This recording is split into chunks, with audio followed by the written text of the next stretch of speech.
But there was nothing little about the deprivations these folks suffered. They had been reduced to utter beggary by a policy of systematic harassment, exclusion from the economic life of their community. No trade guild would endorse them. Their businesses were boycotted, or worse, were looted and burned by mobs stirred to irrational hatred by the large local Jewish population. How ironic it is that today the only comparison example we can think of to adequately describe the sufferings these Christians endured is the European Jews under Hitler's domination. Yahshua was talking to the church at Smyrna when he offered the following bit of encouragement to his disciples on the Mount of Olives. But before all of these things, that is, the signs of the end of the age, they will lay their hands on you and persecute you, delivering you up to the synagogues and prisons. You will be brought before kings and rulers for my name's sake. But it will turn out for you as an occasion for testimony. Therefore, settle it in your own hearts not to meditate beforehand on what you will answer. For I will give you a mouth and wisdom, which all of your adversaries will not be able to contradict or resist. You will be betrayed even by parents and brothers, relatives and friends, and they will put some of you to death. And you will be hated by all, for my name's sake. But not a hair on your head shall be lost. By your patience possess your souls. Luke 21:12-19. You'd have to be either nuts or God himself to say, "They'll kill you, but you're going to be just fine." Only one who had the power over death itself could deliver on such an outlandish claim. 5 days later, Yahshua proved he did. It's interesting that Yahshua says, "You are rich." He apparently counts money the same way he reckons time, that is, not like we do. In his economy, our wealth or lack of it is inconsequential, no matter how much or how little we have. Our Father owns the entire universe. Do Donald Trump's children worry about the rising cost of bus fare? Smyrna's real wealth had nothing to do with money, but was the abundance of God's Spirit, something they had in spades. It was wealth they could never lose. He gave Smyrna no reprimand, but he did warn them of 10 days of tribulation. In the end, the early church suffered precisely that, 10 intense periods of persecution under Rome, beginning in the reign of Nero, who reigned from AD 54 to 68, and lasting through that of Diocletian 230 years later.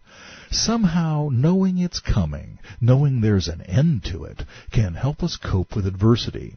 I think it's the same reason God has given us so much information about the coming events.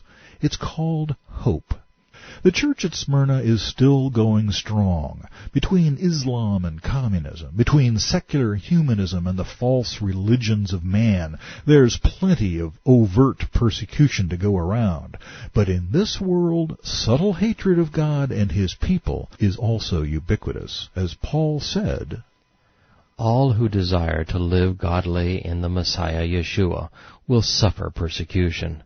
But evil men and impostors will grow worse and worse, deceiving and being deceived. 2 Timothy 3:12-13.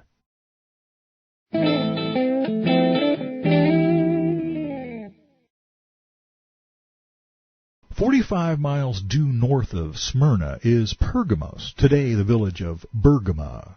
Christ instructed John, "And to the messenger of the assembly in Pergamos write, These things says he who has the sharp two-edged sword. I know your works and where you dwell, where Satan's throne is.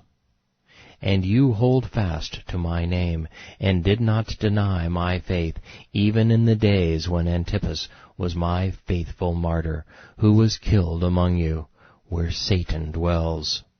But I have a few things against you, because you have there those who hold the doctrine of Balaam, who taught Balak to put a stumbling block before the children of Yisrael, to eat things sacrificed to idols, and to commit sexual immorality.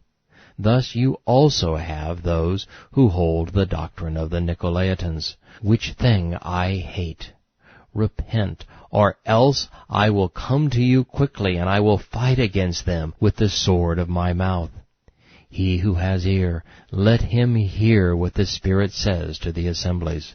To him who overcomes, I will give some of the hidden manna to eat. And I will give him a white stone, and on the stone of light a new name, written which no one knows except him who receives it. Revelation 2:12-17. The last great persecution, that of Diocletian, took place in 284, and it was almost as if Satan grumbled to himself, "This ain't working." Under pressure, the church had not died out. It had only grown stronger. So, he figured, if the gates of hell couldn't prevail against it, maybe the gates of success would. Less than 30 years later, Constantine, quote, quote, converted to Christianity, and as Roman emperors were wont to do, he issued an edict that made all of the Roman world a Christian domain. The Christians came out of hiding, but the celebration in the catacombs was short-lived. There were a few strings attached, it transpired, and those strings were promptly used to bind and gag the true church, the called-out assembly of Yahshua. Constantine, you see, had no intention of actually letting Yahshua rule him. He was the emperor of Rome, for crying out loud. Besides, you couldn't run a tidy empire if you kept upsetting all the apple carts, so paganism would have to be accommodated. What would it hurt if we dressed up the old holidays in new Christianized costumes? That old pagan winter solstice festival, let's rename it Christmas. We'll keep the tree and the Yule log and the mistletoe, of course. We'll just throw in the bit about, what was the kid's name again? And our Babylonian-derived fertility bash in the spring, Ishtar, coincides with Passover and the resurrection anyway. We'll just blend it in with the new state religion. We won't even bother changing the name. All that Jewish stuff, though, that'll have to go. We'll make it illegal to worship God on the Sabbath. Sunday will be much more comfortable for all us former followers of Mithras. There was something to be said, of course, for not being the target of a mini-Holocaust every couple of decades, but Satan had found Christianity's Achilles heel. Pergamos had embraced the very thing Yahshua had commended the church at Ephesus for resisting, the Nicolaitan heresy, a.k.a. the doctrine of Balaam, compromise. After Constantine, the church swallowed it whole. By accommodating pagan rites into the liturgy of the church, a religion was born. It was no longer simply a personal relationship with a loving God. The good works remained a priority out of habit or momentum or plain old self-willed determination, but the rationale was on its way out. Love was being replaced with duty. Relationship was being replaced by religion. And ecclesiastical organization? If you read Paul's letters to Timothy and Titus, you'll see simplicity of church order. Pastors and elders were to be men of integrity and piety, good husbands and fathers, sober-minded and service-oriented. Power, wealth, and prestige were not part of the formula.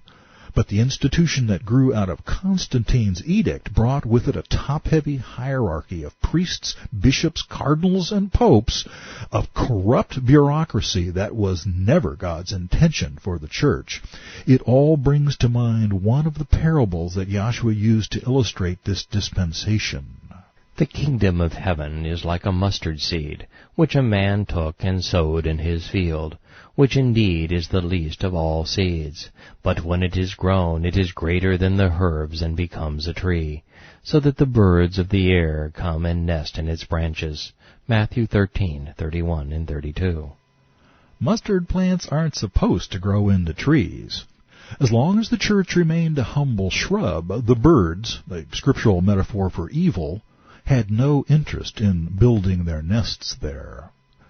Still, growing a tree is a time-consuming process. These changes didn't take place all at once. The church, the laity at least, during this era could still be said to be holding fast to the name of Yahshua, not denying his faith. But how long could this last?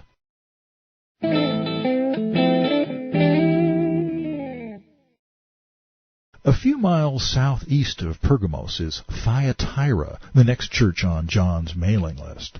He was told, "To the messenger of the assembly in Thyatira write, These things says the Son of God, who has eyes like a flame of fire, and his feet like fine brass. I know your works, love, service, faith, and your patience, and as for your works, the last are more than the first." In the Greek, this is as much commiseration as it is commendation. As the prophetic fulfillment unfolded, the works were compelled, the love was enforced, and the service was in actuality servitude. Yahshua knows our condition and our motives. "Nevertheless, I have a few things against you, because you allow that woman Jezebel, who calls herself a prophetess, to teach and seduce my servants, to commit sexual immorality, and to eat things sacrificed to idols.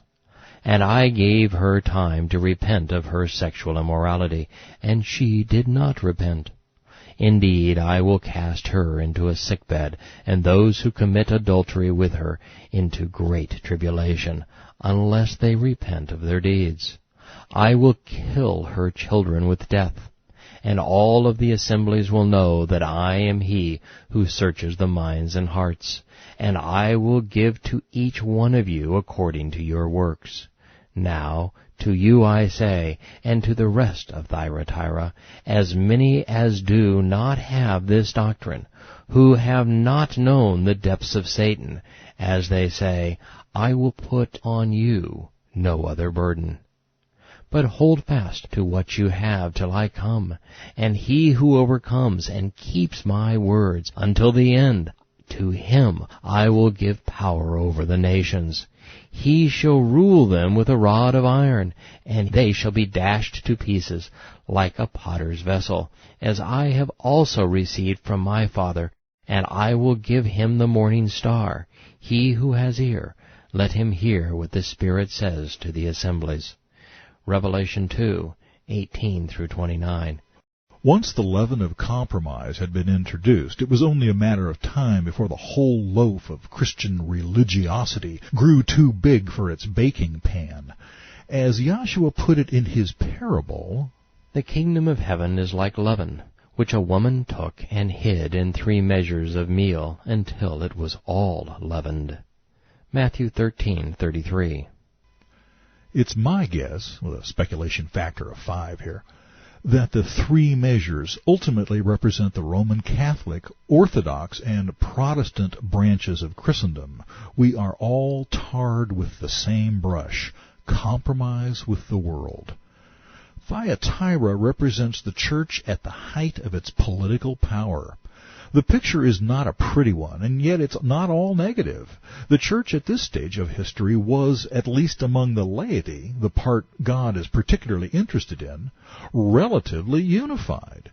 Being one church in the Catholic, that is, universal, sense, was a good thing, although the glue that held the church together should have been unfeigned love, not political pressure. But God's agenda is clear. "Behold, how good and how pleasant it is for brethren to dwell together in unity. It is like the precious oil upon the head, running down on the beard, like the beard of Aaron, running down on the edge of his garments. It is like the dew of Hermon, descending upon the mountains of Zion. For there Yahweh commanded the blessing, life forevermore." Psalm 133. The piety and devotion of the common worshippers had not yet totally been quenched by their leaders' greed and arrogance, and the open squabbles of the Reformation had not yet split the church into warring camps.